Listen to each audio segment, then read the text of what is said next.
My name's Mary White. I'm Emma Crumback. Mine's Thomas. Beatrice Gomez.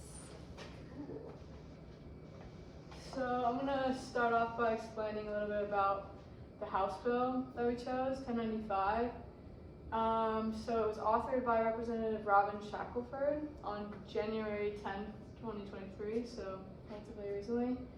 And then, so just a couple quick things about it, I guess. It specifies that an individual's incarceration, hospitalization, or other temporary cessation in substance or chemical use may not be used as a factor in determining the individual's eligibility for coverage in 1. A state's employee health care plan, 2. Medicaid, 3. The Healthy Indiana Plan, 4.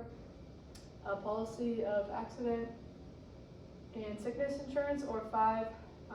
Health maintenance health care contract. Also, this requires the division to establish a mental health and addiction program to reduce the stigma of mental illness and addiction.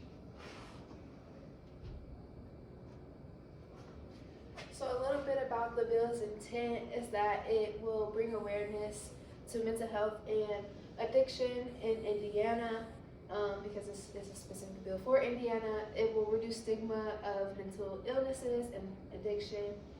This bill also prohibits an individual's incarceration, hospitalization, or substance use history from bearing them from various healthcare plans. And the goal is basically to increase access to mental health treatment. Currently, an individual being incarcerated is disqualified from receiving Medicaid, and this means that they won't receive any of the mental health treatment that they need unless they come out of pocket for it. This doesn't give them an opportunity. We want to change this, and we want we will hope that this House Bill 1095 will help us do that.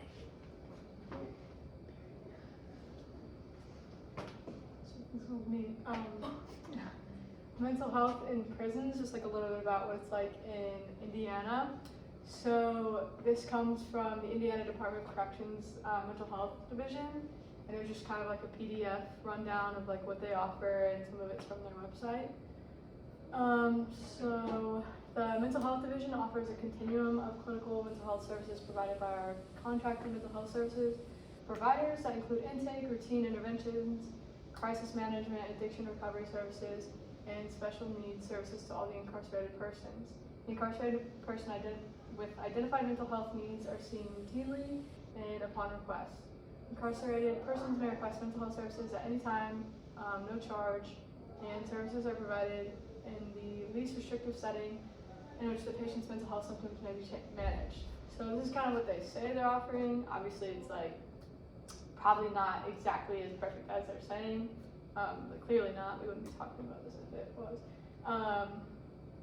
But more of the intake services include mental health screening, suicide prevention screening, appraisal and evaluation to determine mental health needs, and a plan for treatment. Each incarcerated person meets with a mental health clinician and participates in a structured appraisal interview that includes information about current and past mental health treatment, substance use and treatment, educational history, and other relevant information that allows the clinician to decide about the patient's need for referral or further mental health evaluation. So again, this is just like a quick summary of like what they have on their website, but obviously it's what they say isn't always what's like actually happening.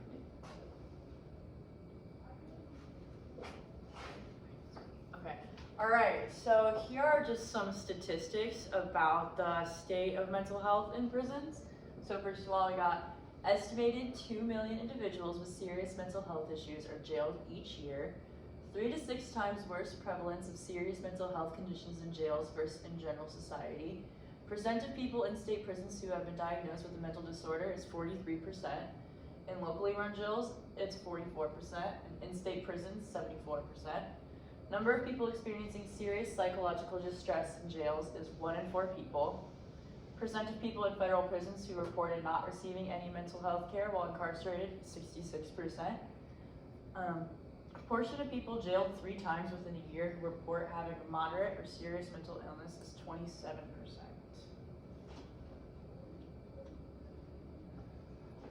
So we did a public survey on, we just sent this out to different group chats and just here locally. And we asked 5 questions. The first question being, have you or anybody you know experienced imprisonment? 73%, 73.9% said yes, and 26.1% said no. Our second question was, if so, was mental health a concern in prison, after prison, during prison? In prison was 4.3%, during prison was 0%, after prison was 13%. All of the above was 82.6%. The third question was, do you think mental health is addressed enough in prisons? That was 100% no. Do you think the lack of medical insurance in prisons caused a lack of mental health treatment in prisons? That was 95.7% yes, 4.3% no. Our last question was, do you think providing medical insurance for incarcerated individuals will reduce the recidivism rate for imprisonment? 95.7% was yes, and 4.3% was no.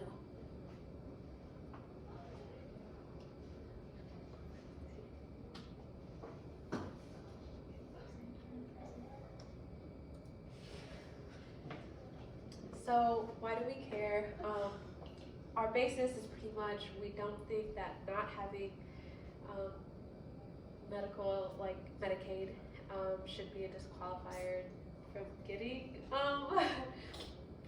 mental health treatment, and being in prison like revokes your eligibility to receive Medicaid. And currently the Justice and Mental Health Collaboration Program is not receiving the 10 million of their allocated funding, which is supposed to help alleviate the mental health incidents in prisons, but it's just being neglected. So even with previous policies in place, nothing is still being done about it. People are, in general, are just dismissed or neglected in regard to their mental health issues, and these issues can contribute to more violence in the prisons, with symptoms they have like delusion, irritability, manic episodes, and depression. And basically it's just a never-ending cycle that just repeats itself instead of like rehabilitating people. So how you can help is, one, sharing the video to increase awareness on this issue. You can contact your House and Senate representatives to urge them to support the passing of this bill. And a script will be provided for you in the description, so all you have to do is input your name and contact information. And we'll also provide a link so that you can easily find out who your representatives are and how to contact them. Alright, so in addition to reaching out to your representatives and elected officials, some stakeholders that you can also reach out to include the Indiana Minority Health Coalition, the Center for Workforce Inclusions, National Association of Counties, the Avid Prison Project, human rights activists, and the Prison Policy Initiative.